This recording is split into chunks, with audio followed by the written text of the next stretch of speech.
On my old Roblox account about 3 years ago, I created a game in a parallel universe. Now this was my first ever game that I decided to post. And the game did horribly. The gameplay was pretty cool, but the issue was everything else. The code sucked, the loading screen looked like this, and the gameplay was really unbalanced. So I used the last week to revamp the game and post it on my new account. After changing the name to Blink Obby, the first thing I did was delete this stupid loading icon. I don't know why 13-year-old me thought this was a good idea. Next, I made this play screen have a fun little animation play instead of a boring fade in. The game also used to be absolutely silent, which just made it feel a bit awkward. So I added this music option and some different music for each level. Now for the actual cool parts of the game.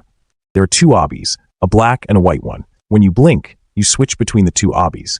It's really a simple concept, but 13-year-old me knew how to make it cool. For example, check this out. There is a wall in your way. How do you get around it? Well, just do this. Throughout the game, I made multiple cool solutions to issues like this so that the obby doesn't feel bland. During my revamp, I included a couple more of these. Now, one thing I did mess up on big time was the balancing.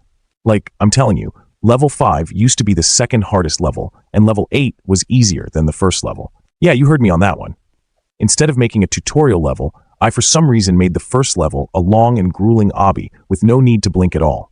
Obviously, I changed this entire level this time around, making it a really simple tutorial of the game's mechanics. As for the expert levels, I decided to make them pretty hard. Originally, they had some easy portions, but I changed most of them so that the entire level feels hard all the way through. Except for 13, but that level is kind of hard to balance, so I'm just going to avoid it. Anyway, if you want to play the game for yourself, it's probably best if you go under my favorites tab. Search PleaseBanDan, go to my profile, and scroll down. A link to the game will also be in the description for those that find it easier that way. Cheers!